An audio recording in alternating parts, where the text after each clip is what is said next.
Hey, it's Craig. I just wanted to let you know that you can listen to Canadian History X early and ad-free on Amazon Music, included with Prime. Hey everyone, Craig Baird here. Before I begin today's story, I want to take a moment and ask that you check me out on Patreon at www.patreon.com/CanadaEHX. There are several tiers with great benefits, from ad-free content to t-shirts and other cool stuff. And if you're a fan of Canadian History X, make sure you check out my other shows, From John to Justin and Canada, A Yearly Journey. And don't forget, you can also donate directly to the show at www.canadaehx.com. It helps keep this show going. All right, on with the show. A listener's note. The following episode contains coarse language, adult themes, and content of a violent and disturbing nature, and may not be suitable for everyone. Listener discretion is advised. There was a time in the 1960s and 1970s where the man called Canada's first celebrity was so omnipresent he got a second nickname, Mr. Television. He was a reporter, war correspondent, and editor of a top Canadian magazine and newspaper of note, and for 39 years, he was a guest on a panel game show about current affairs. He had his own show where he interviewed some of the most famous people in the world, and over his career he wrote 50 books on a wide range of topics, but to many he will always be known as Canada's history storyteller. He was a best-selling author, but to this podcaster, the man whose story I'm sharing with you today is responsible for sparking my love for Canadian history. I'm Craig Baird, and this is Pierre Berton on Canadian History X.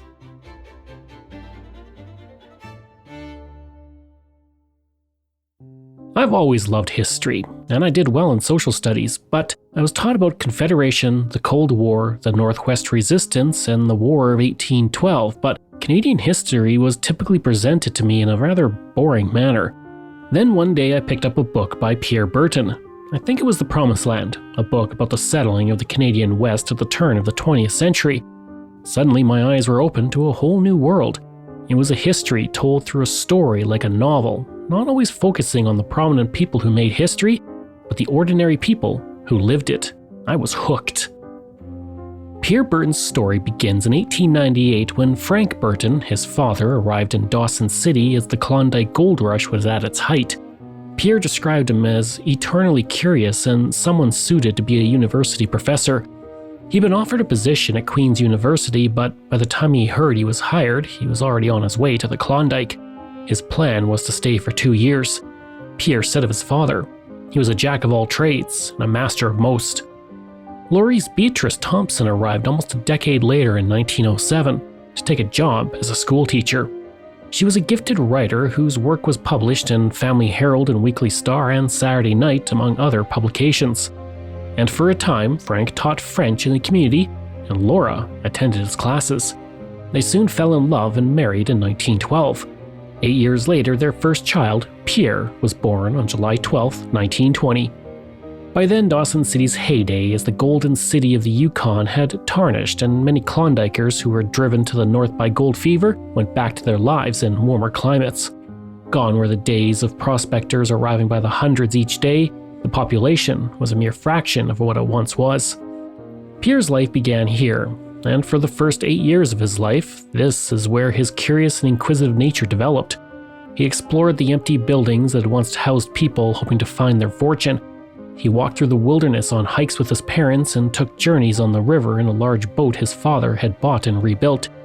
In 1932, his father was offered a job in Victoria, BC, and under the shadow of the Great Depression, the family made the move in search of a brighter financial future. That same year, Pierre joined the Scouts. He had been running with a bad crowd, and this helped him carve a new path. He said, "One thing saved me, and that was St. Mary's Boy Scout troop." According to Pierre, the troop filled a void and gave him an anchor that he just didn't have within the public school system. He had also dipped his toe into journalism when he published his first article. He said, "The first newspaper I was ever associated with was a weekly typewritten publication issued by the Seagull Patrol of St. Mary's Troop." He remained a scout for 7 years, and while in high school he started his own newspaper, which he sold for $1 to fellow students. Called Schoolboy, it was written on his mother's typewriter and was filled with cartoons he drew. After high school, Pierre attended the University of British Columbia with the goal of getting a journalism degree, and during the summers, he returned to the Yukon to work in mining camps. At the university, he wrote for two newspapers, the student-run UBC and the Vancouver News Herald, where he covered the campus beat. You have to remember that during this time, the Second World War was also happening, so Pierre joined the Canadian Officers Training Corps and only took 2 weeks of training after graduation before he joined the staff of the News Herald as a full-time journalist. His job in 1941 was to report on guests coming and going from the hotels of Vancouver, and he quickly proved himself to be highly adept. While covering one hotel convention in the city, he submitted 7 different stories in one day. Then one day, after finishing his work, he sat down to read some comics, which his editor certainly didn't like, so Pierre was fired on the spot. When his editor found out that Pierre had scored a news scoop earlier in the day, he hired him back immediately, and he was soon promoted to night editor at the newspaper. And as the Second World War raged on, many able-bodied reporters and editors were overseas with the Canadian Army. So with a lack of qualified individuals in the newsrooms, Pierre was promoted to city editor, becoming the youngest Canadian daily newspaper editor in the process. He said, "I had no business being city editor at that age, but I wasn't about to argue." In February 1942, Pierre then made the decision to go overseas with the army and proved he wasn't just a great journalist, he was also a great soldier. Pierre quickly moved up the ranks. Promoted to Lance Corporal, he attended non-commissioned officer training and was made a basic training instructor and eventually promoted to corporal. Hoping to learn as much as he could, Pierre attended every training course offered. He wanted to be the best trained soldier in the entire army, and when he was made captain, he went on to train as an intelligence officer. Training was an 8-week course that before the war was spread out over 2 years. He said of that time, "Our nights were spent at our desks, our days in lecture halls, or in the open country on military exercises." Pierre trained from 1942 to 1945 when he finally arrived in England, and despite his hopes, he never saw combat. But while in England, he fathered a child with a British woman named Frances. According to Volume 1 of his biography, Starting Out, she told him she was going to marry a British man she knew and Pierre would have no part in raising the child. He wrote, "I didn't know her full name, and I don't know it to this day." Soon after the war ended, Pierre returned home to Canada.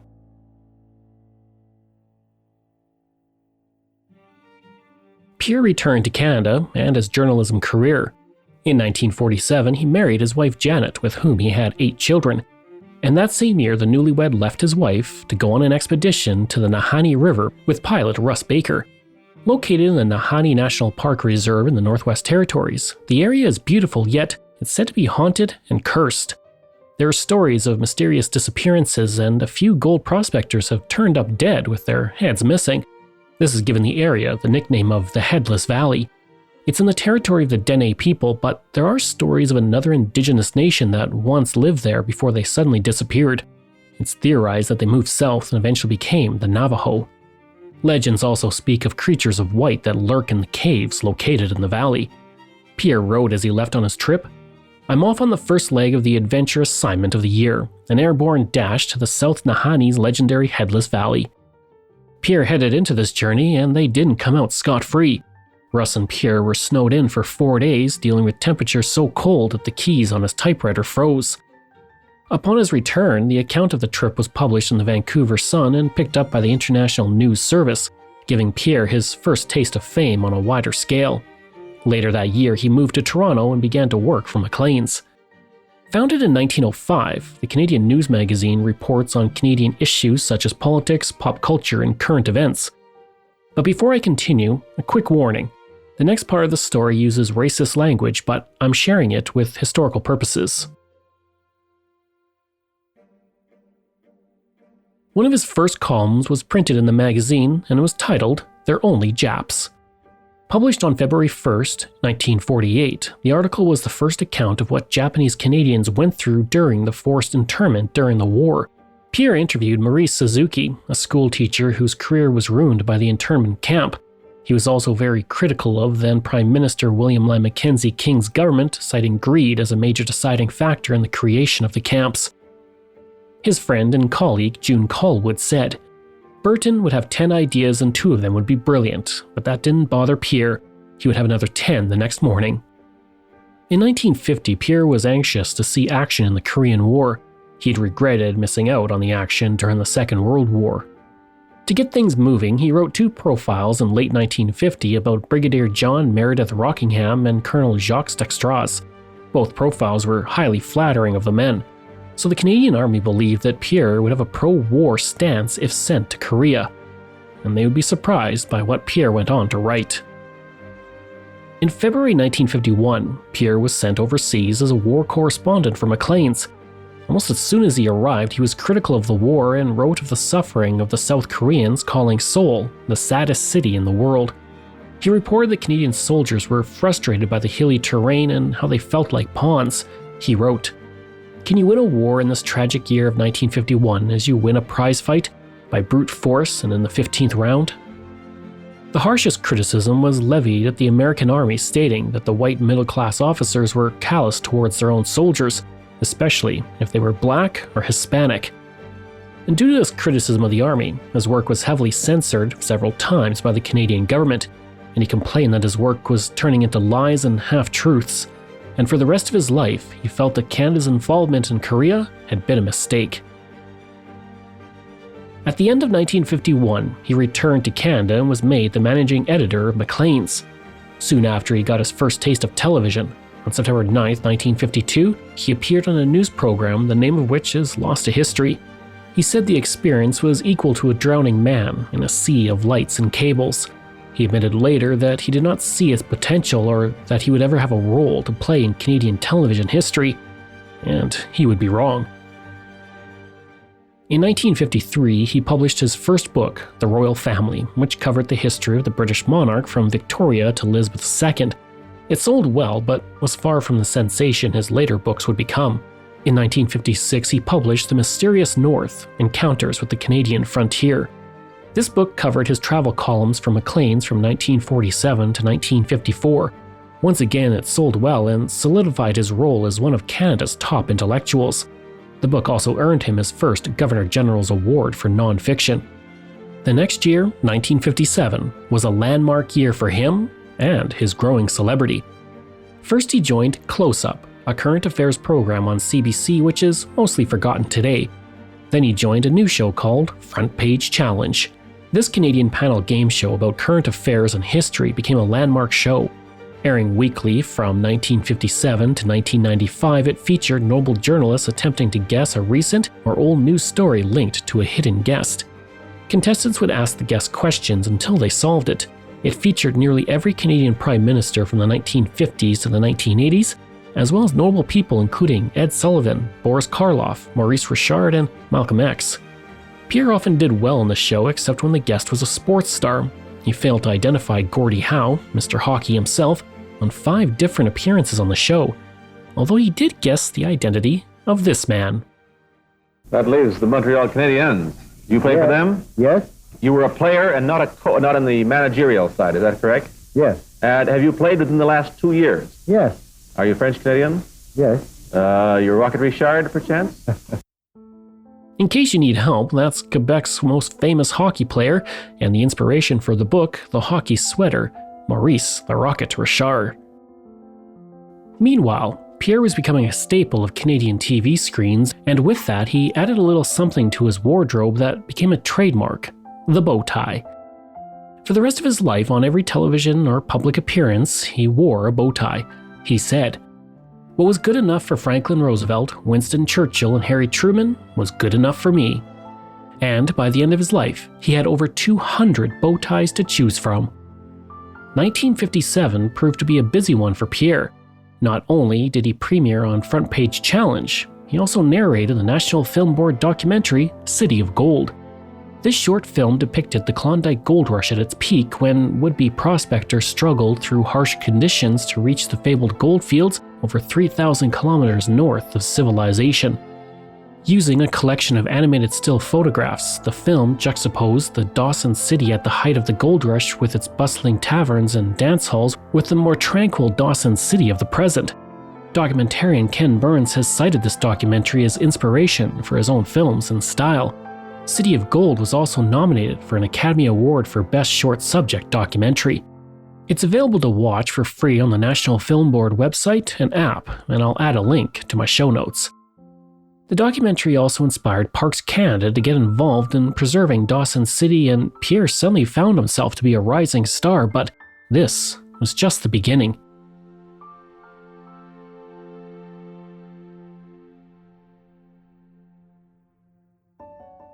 The Klondike had always been a part of Pierre's life.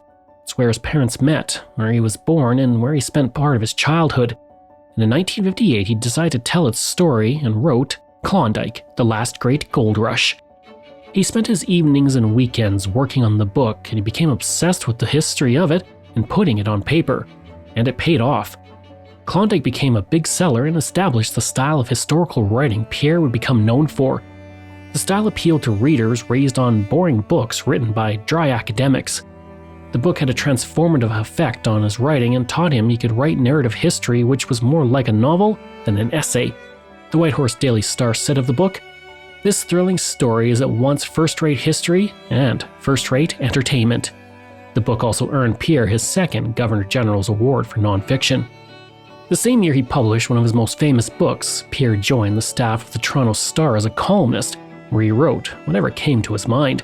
His column began in 1958 and became known for tackling many social issues, including the criticism of apartheid in South Africa.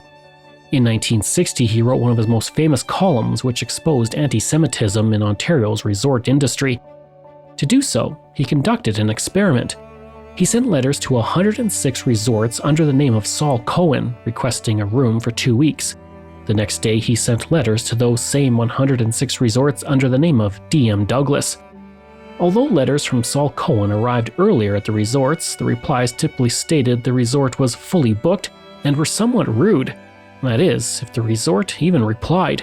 Only one resort, the Green Gables Lodge in Muskoka, was willing to give a room to Saul. Meanwhile, replies from the resorts to the request from D.M. Douglas mostly said they had a room available the same week Saul Cohen requested. To make sure no resort was off the hook, Pierre published the names of all the resorts that refused service to Saul Cohen. The column had a huge response, both positive and negative, but regardless, it led to change and resorts in Ontario could no longer discriminate in the future. What was clear was Pierre was also a prolific writer, and his appearances on TV made him a hot commodity. Mimi Maloney of the Vancouver Sun wrote, "I've reviewed so many Pierre Berton books these past few years I get dizzy wondering how he manages to toss them off in between columning, TVing, radioing, but that's Pierre."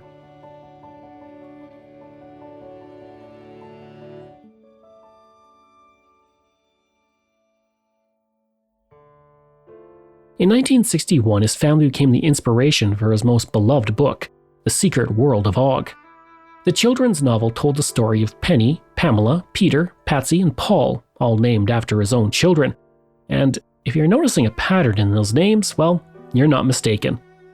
In the fantasy adventure, 4 children, Penny the leader, Pamela, her common-sense sister, Peter, whose life ambition is to become a garbage man, and Patsy, who collects frogs in her pockets, set out in search of their baby brother, Paul, better known as the Pollywog, who has vanished mysteriously from their playhouse. The Secret World of Og was based on the whimsical stories he told his daughters a decade earlier, and the book really was a family venture. The words were Pierre's and the illustrations were by his daughter, Patsy. Although Pierre's publisher was skeptical about the book prior to publishing, it became a massive hit, selling out in its first run. It also received rave reviews. The Vancouver Sun wrote, "The Secret World of Og is an absolute delight, and may just be the best thing he has ever done." Of all his books, this was Pierre's favorite, and for the rest of his life he typically received dozens of letters a week from children across Canada who loved it. Since its publication, it sold 200,000 copies in 4 editions.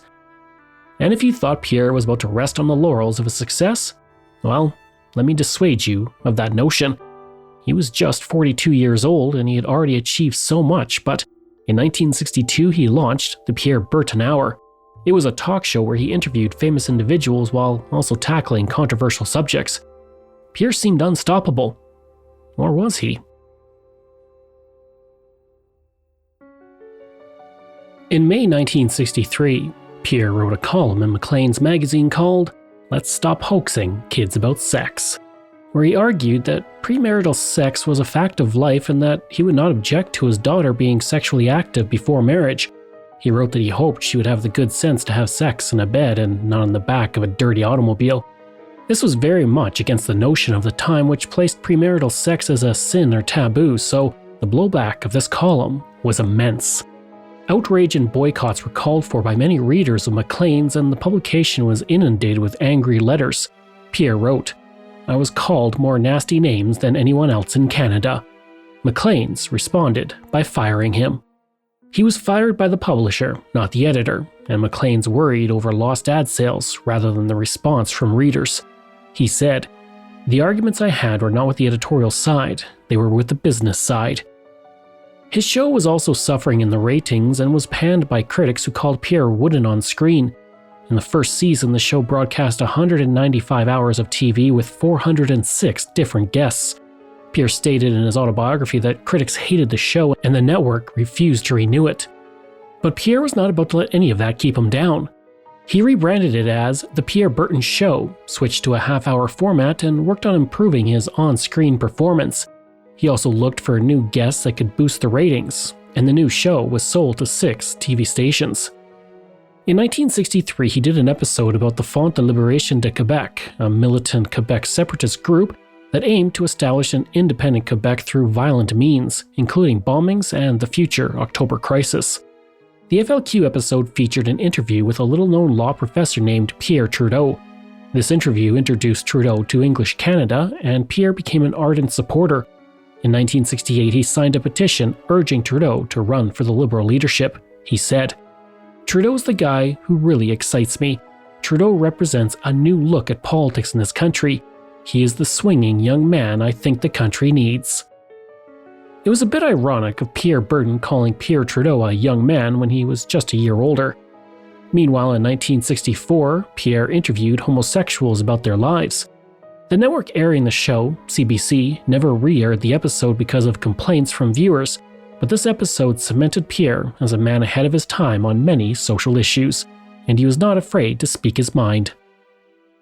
There is in this country a syndrome, which I call the "you can't say that" syndrome. And I've been coming up against it most of my life. People are always saying, "Oh, but you can't say that. You can't say that." And I think there's only one answer to people who say that, and that's to question them, to say why. Pierre would go on to interview many other famous individuals over the next decade, including Malcolm X in 1965, comedian Lenny Bruce in 1966, and Bruce Lee in 1971.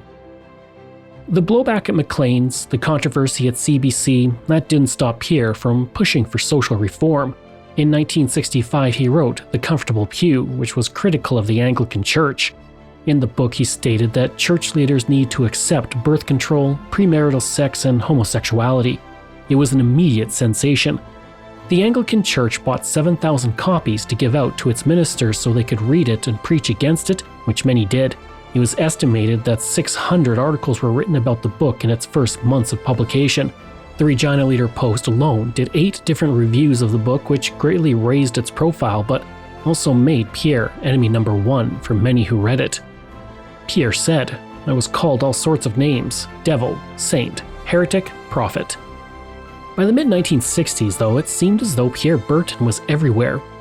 Globe and Mail columnist Dennis Brathwaite said Canada was now living in the Berton era. He said, quote, "He is on every television program, on every Canadian TV channel. Our children lisp his name, our teenagers take his advice on sex, our wives curtsy his image." In 1965 alone, Pierre published The Comfortable Pew, My War with the 20th Century, and Remember Yesterday.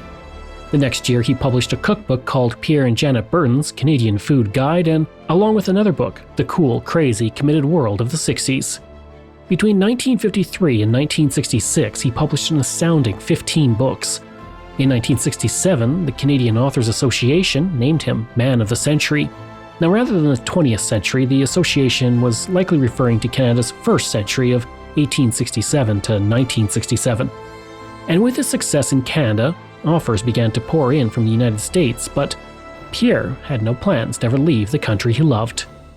I long ago decided that this was my country, that I was interested in living here, not in the States. I could have gone to the States and done well, I think. had some offers, and that I wanted to speak to my people, and that if they listened, I wouldn't care if anybody else listened. As the 1970s dawned, Pierre Berton was Canada's best-known intellectual. He had published The Smug Minority in 1968, which dealt with the lack of freedom in some aspects of Canadian life, and had several best-selling books. He had his own show and was a panelist on the always popular Front Page Challenge. For 2 years leading up to 1970, he'd been researching a new book on the construction of the Canadian Pacific Railway in the 1870s and 1880s. The ideas had been in his mind for the previous 12 years, but he hadn't quite put pen to paper. He invested countless hours and money in research. Some sentences in the book would cost $100 in just research alone. Sitting down in his home office in 1969, he took the phone off the hook and told everyone he was in Mexico. Over the course of 1 month, he pounded away on his typewriter and wrote The National Dream. This book, which would be spread over 2 volumes, covered the construction of the Canadian Pacific Railway from 1871 to 1881. He worked from dawn to dusk, doing nothing but writing and revising. One 4-page section of the book was rewritten 14 times. He said, "I do not need, or even want, alcohol or sex." The second volume, The Last Spike, was published the following year, covering the railroad's construction from 1881 to 1885. That book earned him his 3rd Governor's General Award for nonfiction. Both books were massive hits, becoming instant bestsellers and sparking a new interest in Canada's history as a result. Throughout the 1970s, Pierre focused primarily on Canadian history. In 1972 alone, he published an updated version of his 1958 Klondike book, a picture book about the Canadian Pacific Railway, and by October of that year, he had 4 different books on the bestseller list, including The National Dream and The Last Spike. In 1973, he co-founded the Writers' Union of Canada to advocate for the rights, freedoms, and economic well-being of Canada's writers. That same year, he got personal with a book about his father called Drifting Home. His books on the CPR were then turned into a CBC miniseries in 1974 called The National Dream, which Pierre narrated. A year later, he explored the influence of American culture in 1975's Hollywood's Canada. In 1976, he wrote My Country, The Remarkable Past. This book covered Canada's history, focusing on stories of obscure individuals. It's also one of my favorite books.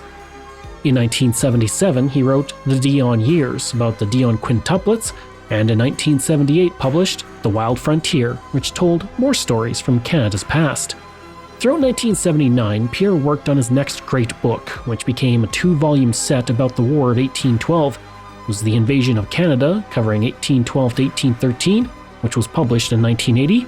Then he wrote Flames Across the Border, covering 1813 to 1814, which was published in 1981. Both books were massive commercial successes. From 1970 to 1981, he published 11 books, an average of 1 per year, and Pierre had no plans to slow down. He started the 1980s with the 2-volume hit series on the War of 1812. He followed it up with The Promised Land, settling the West in 1984, Vimy in 1986, and The Arctic Grail in 1988. In between all the history, he shared the first volume of his own autobiography called Starting Out in 1987. That book and its sequel, My Times, published in 1995, were both very helpful in crafting this episode. And while he wasn't busy writing, he also served as the chancellor of the Yukon College from 1989 to 1993. And by the 1990s, Pierre was synonymous with history. He said, "I never set out to be a patriot or a popular historian. I just liked storytelling."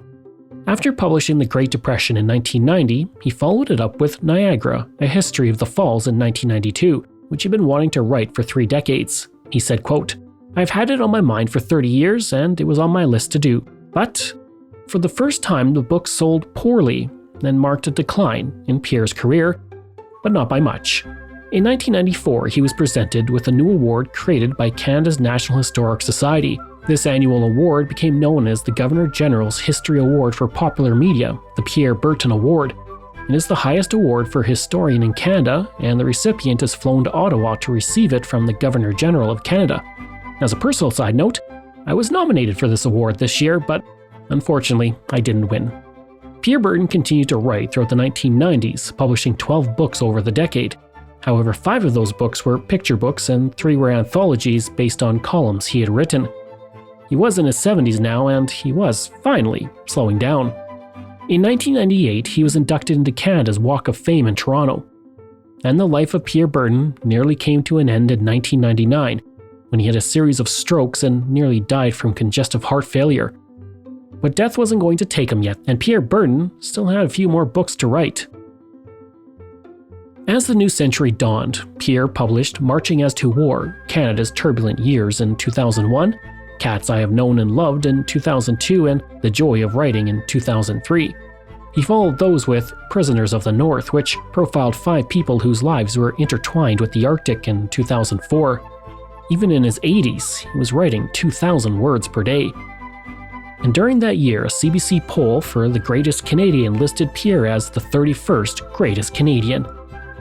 And with his literary career winding down and his position as one of Canada's greatest storyteller historians firmly established, he said, "We need our heroes. We need our legends. We don't think we have much of a history in Canada, but we do. I hope I have proven it can be given in an interesting way."